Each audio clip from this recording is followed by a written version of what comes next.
Beastars is a weird show.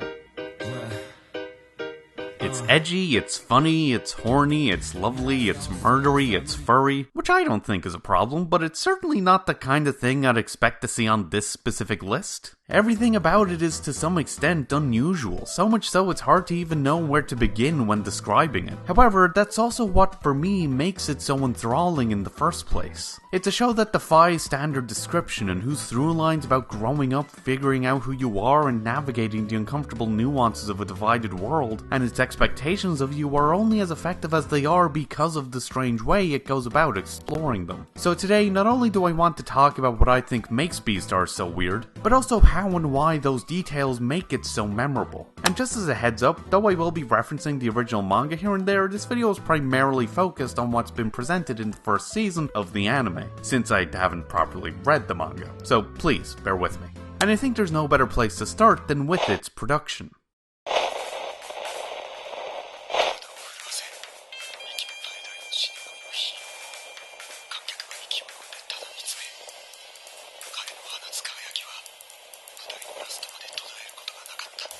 For anyone who may not know, Beastars is an anime series directed by Shinichi Matsumi, animated by Studio Orange, and based on the manga of the same name by Paru Itagaki. Set in an anthropomorphic society of carnivores and herbivores, it follows the journeys of the students of Cherryton Academy as, after the murder of one of its students, they do their best to live their lives in this turbulent world. But more specifically, it focuses on the increasingly messy web of romance between three students in particular. Louis, a confident red deer leading the drama club looking to become the school's Beastar, a title given to those of great talent and skill who can unite different species. Haru, a white dwarf rabbit and only member of the gardening club ostracized for her sexual endeavors. And Legoshi, a thoughtful but awkward grey wolf in the drama club terrified of his own strength.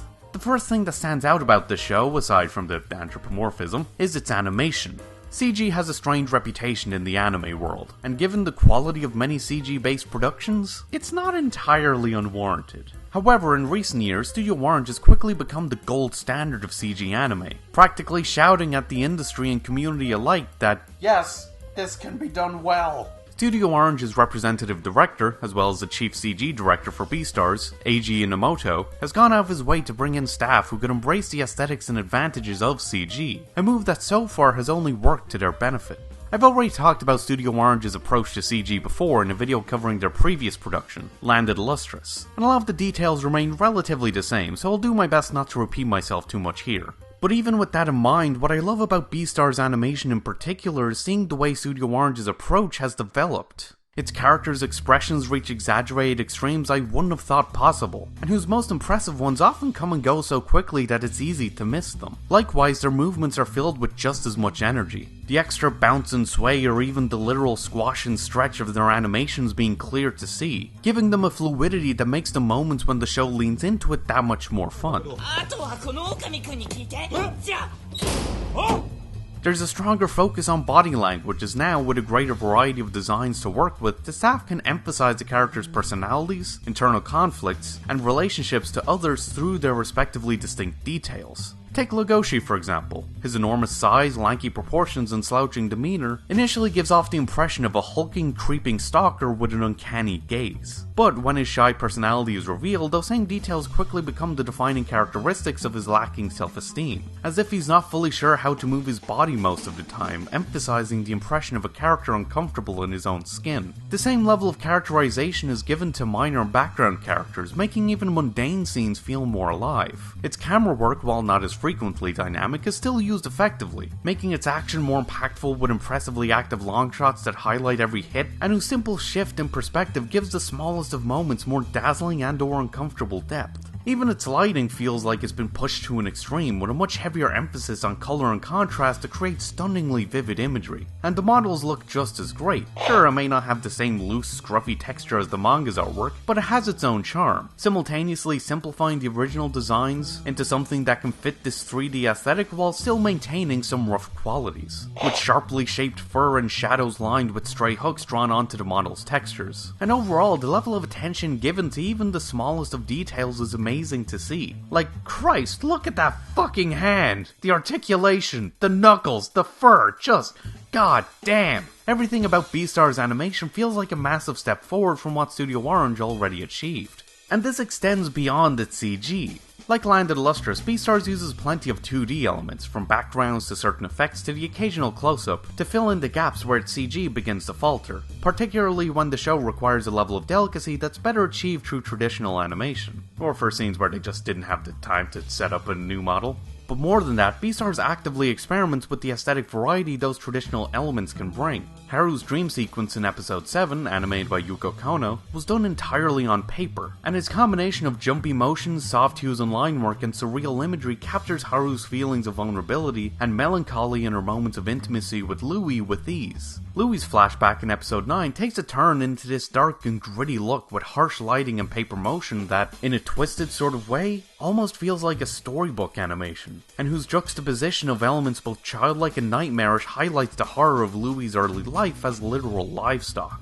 And of course, the show's OP is a stop-motion spectacle of stellar set pieces that encapsulate the emotional highs and lows of the show's central relationship, made by some of the staff at Dwarf Studio, the people behind Rilakuma and Kaoru. Beastars is better described as a mixed media project than as a CG anime, and is more than happy to lean into the opportunities that it provides. That said, I think there are times when it can run into issues. The appeal of this mixed media approach, as described by Landed Lustrous' director, Takahiko Kyogoku, is that when all the parts look so different, it paradoxically creates a sense of cohesion. But in Beastars, I found at times some of those elements, particularly its use of 2D for background characters, starts to stand out more than the rest, and as a result just becomes jarring. It's a minor issue, admittedly, but I feel like it's quite a noticeable one.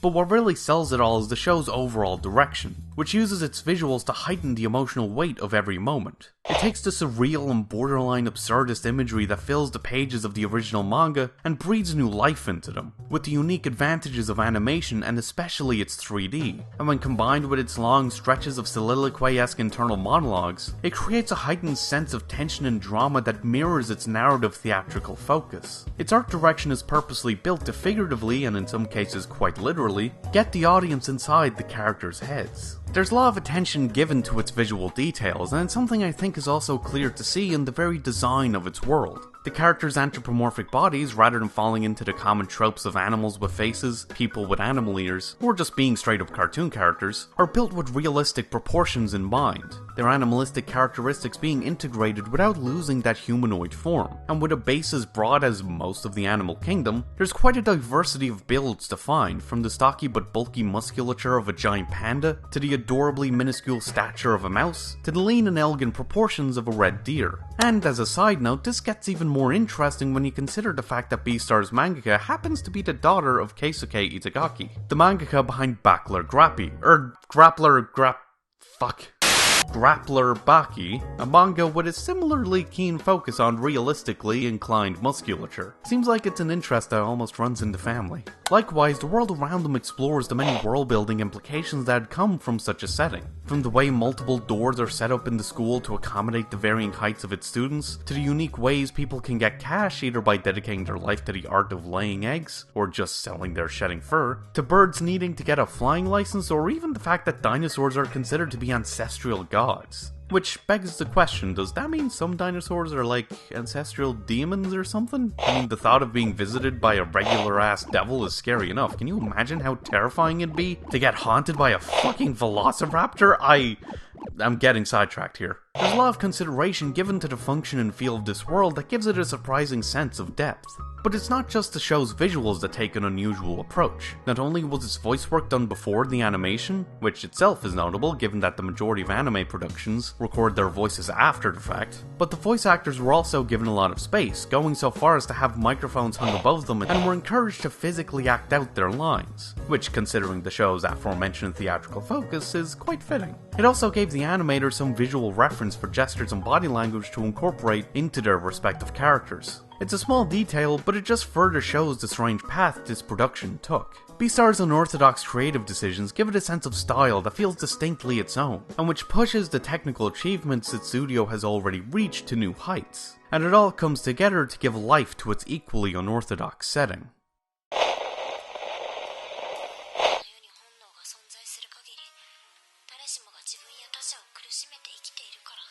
The idea of an anthropomorphic world isn't new, nor even the concept of using it to comment on society, since in a lot of ways, as I'm sure has been repeated ad nauseum at this point, Beastars is kinda like an edgy version of Zootopia, even if personally I think it's more accurate to call it a longer version of Lone Digger. But what I think makes Beastars unique in this regard is the depth to which it explores the ramifications of such a setting, and the bluntness with which it does so. This can be seen in the divide that defines it between carnivores, species that can eat meat, and herbivores, those who can't, as it leans heavily into the uncomfortable implications such a split would create. It's the driving force behind much of the conflict of the story, from things as small as misunderstandings and frustrations that develop between characters on either side of this line, to things as drastic as predatory criminal hierarchies and random acts of violence driven by instinct. The latter of which kicks off the entire series as one of the members of the school drama club, Tem, is devoured on school grounds by one of his carnivore classmates, a murder whose mystery lingers and leaves nothing but distrust and dread in its wake.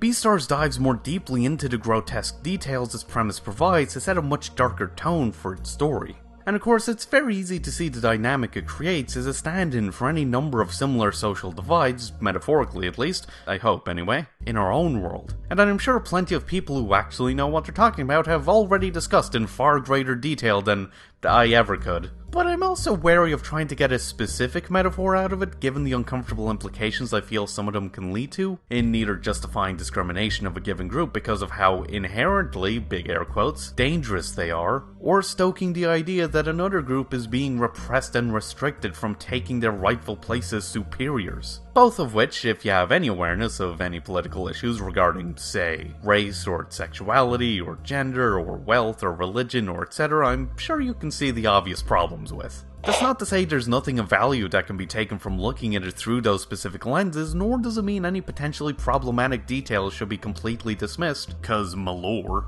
I just think it's important to be wary of trying to tie up the loose ends of any particular interpretation too tightly, since to me anyway, that's the whole point of metaphors. They're not meant to literally be the thing they stand in for, they're meant to represent the general idea of it. I know, what a concept. That said, I do still think there's a lot to take from Beastars' central divide through a broader scope, because in a lot of ways it shows how complicated the very nature of such social divisions can be, through the inner-world expectations that come with being a carnivore and a herbivore that go beyond the basic descriptor of whether or not one can eat meat, that the former must be predators and the latter must be prey, and the way their society goes out of its way to facilitate that dichotomy. While few positions of power we see in the series are taken up by carnivores, the illegal actions of carnivores and carnivorous groups are often overlooked, with things like the black market where carnivores can buy and trade meat, or the Shishigumi clan, a Yakuza-like group of lions who kidnap and eat herbivores, are not only open secrets but are allowed to keep operating under the belief that dealing with them will cause more panic and chaos than is worth it. And though strict punishment awaits those carnivores that are caught indulging in their instincts, many of the murders that run rampant across the city, by the end of this season anyway, remain completely unsolved. It all feeds into a system of negligence that only endangers herbivores, leaving them to live in perpetual fear of being kidnapped or eaten, beating them down until they do it themselves. Either figuratively when Legoshi runs into the homeless old goat selling his fingers for money outside the black market, or literally as when rumors start to spread of Louis soon becoming Cherryton's next Beastar, it's revealed that many of the carnivore students are planning to jump him.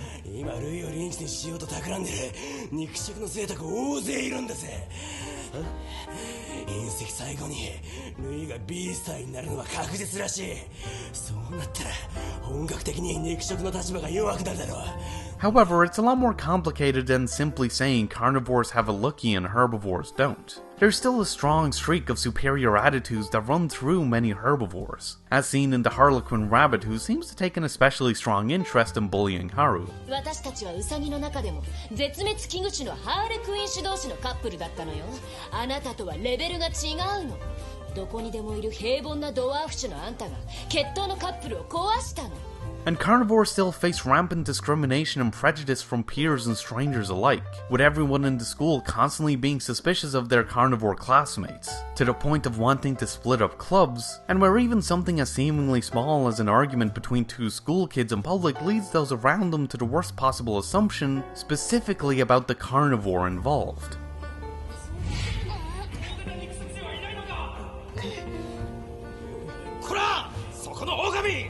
何のつもりだ。Though there is a definite line of systemic bias between carnivores and herbivores, it's nowhere near as clear-cut as one would expect. And I think a large part of it comes from those aforementioned expectations. It's not simply that carnivores get to be predatory, it's that they must be predators. It's not that herbivores get to be preyed upon, it's that they must be prey. There's phenomenal pressure from sources both external and internal, from friends trying to get someone to do something they don't want to the assumptions and speculations the characters themselves make about those outside their group, that pushes this world's inhabitants in one way or another to fill the roles the society thinks they must embody. And I think it can even be seen in a detail as small as this world's bias against interspecies relationships, treating it as some kind of freaky fetish, so much so that it's a surprise to find a hotel that'll let an interspecies couple in. Such a relationship would simply break the predator-prey dynamic that defines the society's treatment of carnivores and herbivores. Everything about Beastars' world seems like it's built to uphold and reinforce those social expectations for nothing but their own sake. And though you could say that in-universe such a divide is arguably warranted, given the kinds of things these groups' instincts drive them to do, there are some things that make me wonder whether or not those actions are truly instinctual. While carnivores may need the nutrients that come from meat, the series also shows how easily they're able to get by with vegetarian and vegan options. And more to the point, for as much of an influence in behavior as their instincts may be, it also shows that it's not the only nor even most important factor that determines it, shown through, well, Legoshi's whole thing, which we'll get back to later, and through Alba when he decides to abandon the black market. 逃げてきたんだ。やっぱり食うなんてできなかった。あのじいさんの指。部長とかルイ先輩とか周りの装飾の友達とか思い出したら、もう俺気持ち悪くなっちゃってよ。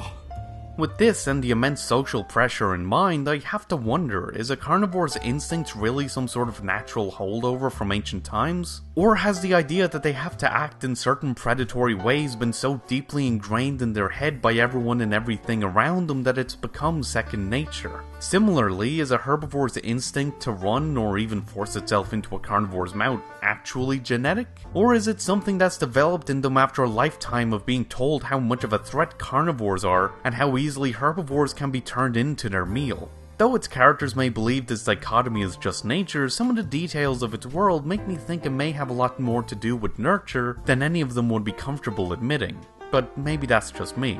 Because Beastars' setting, as weird as it may sound, isn't just about giving the animal kingdom a human perspective, one whose implications provide an intensely engaging foundation from which to develop drama, but also about exploring the human world through an animalistic lens, and as a result showing just how oppressive and arbitrary the divisions that define it really are. And the effect those systems have can be seen most clearly in the lives of those who live under them.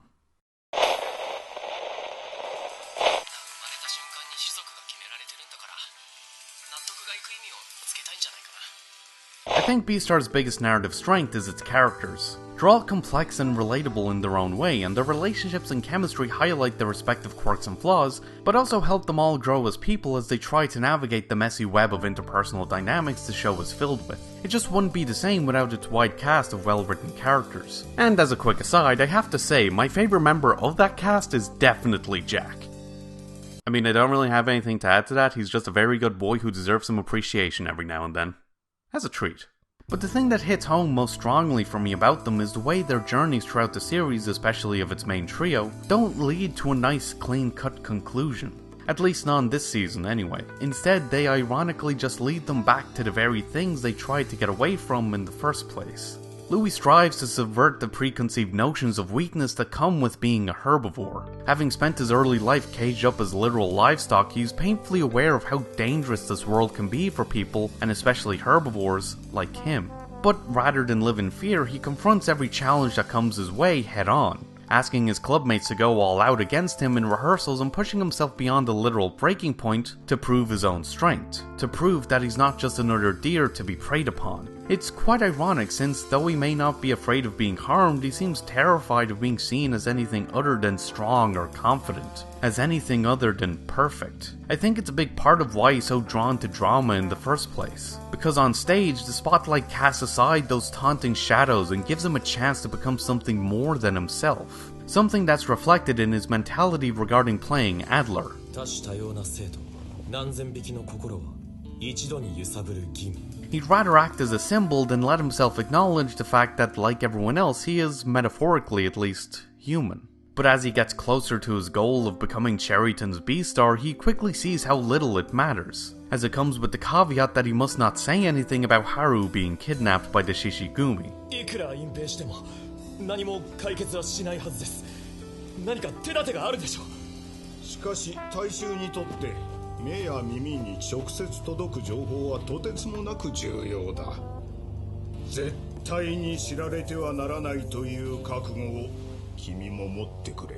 His efforts to be more than himself, to be able to work beyond his limits, end up amounting to nothing, as the systemic powers that be work against him, leaving him to do nothing more than simply be a pretty face for the world to parade around as a symbol of unity and progress, without making any tangible difference. Though he does at least manage to get some sense of bittersweet justice out of it by taking out some of the fuckers who make this world such a hostile place to live in the first place.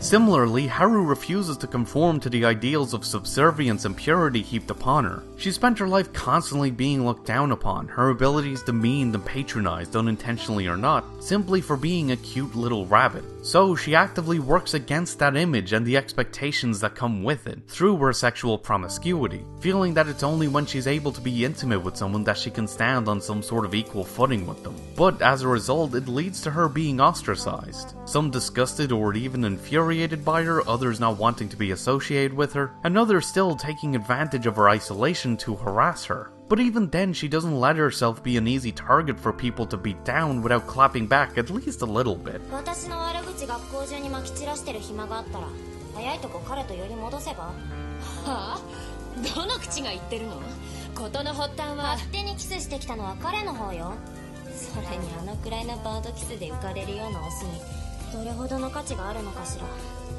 どう言って She's more than just a cute little rabbit for others to pick on, and she goes out of her way to make sure everyone around her knows that. But for as much as she may push back, the constant pressure from it eventually takes its toll. She already has a somewhat defeatist mentality at the start of the series, believing it's only a matter of time before she's turned into someone else's prey. ずっといろいろなやつの餌であり続ける人生だった。まあ別にどうでもいいんだけどさ。 And as the show drags on, her perspective shifts from believing that bad things are inevitable to believing that she deserves what's bound to come her way. And what's more, that she doesn't even deserve any of the good she stumbles into.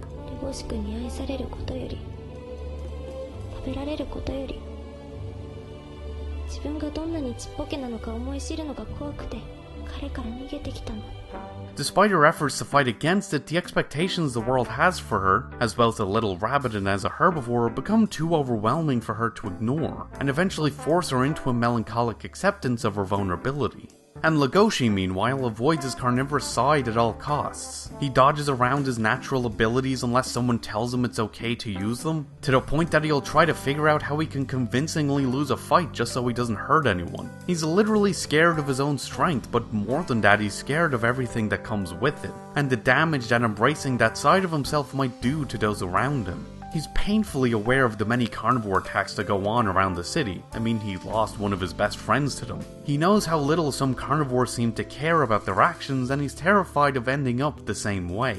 And when he does lose control one night and nearly eats Haru, he's so overwhelmed by guilt and remorse he spends the rest of the series trying to find a way to make up for it. Legoshi's so scared of being a carnivore that he represses everything about himself that's even remotely connected to it as much as he can, denying himself the chance to explore an entire facet of his identity because he just doesn't know how to do so without hurting someone.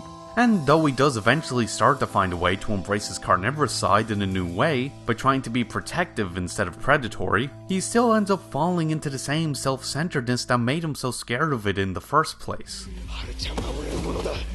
ハルちゃんは俺の獲物だから俺の獲物 He projects his insecurities onto Haru. 初対面のウサギが自分と寝ようとしたなんてさ今は友達なんだから笑い話にしちゃえばいいじゃんそんな容易に扱えないよあの時のことは俺にとってはすごい出来事だったんだだから奥の方にしまっておくこと以外できないしするつもりもないそのくらい大切にしてほしいんだよ、ハルさんも自分のこと。ああやって簡単に自分を差し出したりせずに。Treats the guy she has a crush on with pure malice when he finds out about it. 言いたいことがあるならはっきり言えよ。別に今はありません。 I think saving her from a kidnapping will be enough to make her his. バカか俺は。どうして助ければ手に入るなんて思い込んでしまったんだろう。 He stumbles into the exact mentality he's purposely been trying to avoid this entire time. All these characters try to break away from this world's expectations, but all fall right back into them, bound by the confines of the roles the society wants them to fill like a cage. And by the end, there's little they're able to do about it, or at least not in a tangible way. Sure, things may change around them, but the process is painfully slow, and on an individual level it may feel like nothing's happening at all. But at the same time, its ending highlights that it's still worth trying. 俺もっと強くなるよ。この社会にも本能にも負けないで。君はちゃんと幸せにしたいから。 There's no guarantee that things will work, but it's only through that willingness to make a change that anything ever actually can. More than just making for a dramatic narrative, the journeys of Beastars' main characters show how difficult it is to step outside the roles their society expects of them. But it also emphasizes that the simple effort to try is never wasted. From its presentation to its world to its characters, Beastars makes a lot of unexpected and strange creative decisions about the way it brings things together. But that unorthodox approach is also what makes it so engaging, by taking old ideas in new directions and finding new depths of nuance in well-worn narrative and thematic territory. In a lot of ways, Beastars is just fucking weird, and that's what I think makes it so great.